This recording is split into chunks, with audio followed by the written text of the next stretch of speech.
It's interesting we're talking about this right after laughing about the CIA going woke and so on and so forth. Anyone who still believes that the state is neutral is obviously not paying attention, because the state has values, ethics and core beliefs. They are diversity, inclusion, equity, and you look at something like LGBTQ, right? So state religion. You're not allowed to say that homosexuality is a sin, or you'll be punted from rugby union, or you'll be taken to the discrimination tribunal like Justin Porteous, the Archbishop of Hobart, was.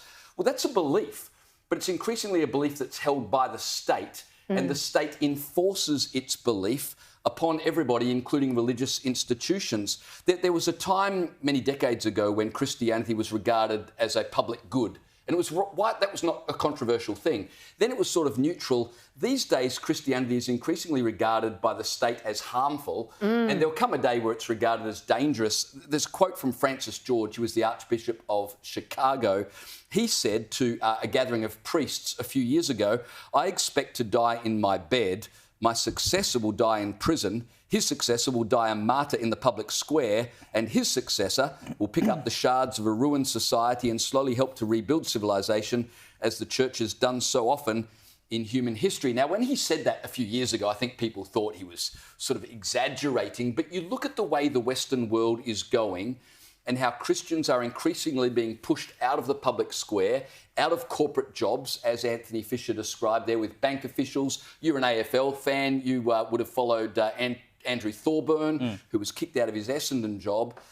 You can well imagine a day where it's almost impossible to espouse Christian beliefs, which 5 minutes ago were non-controversial. Well, it already is. And keep your job. It already is. And this is why I have such an issue with legislating rights, anyone's rights, because one person's rights will always impinge upon someone else's rights.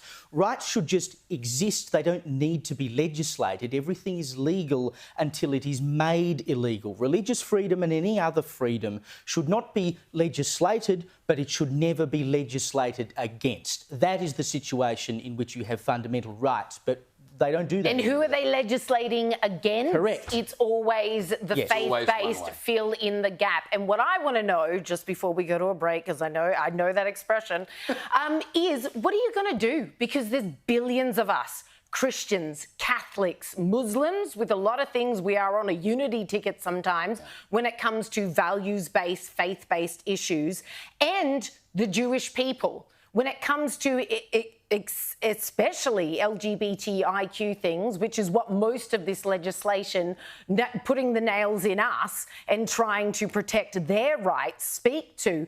We're the ones on a unity ticket, and there's billions of us, and we're going nowhere. So it's not going to work. Try your hardest, do your darndest. It's not going to work.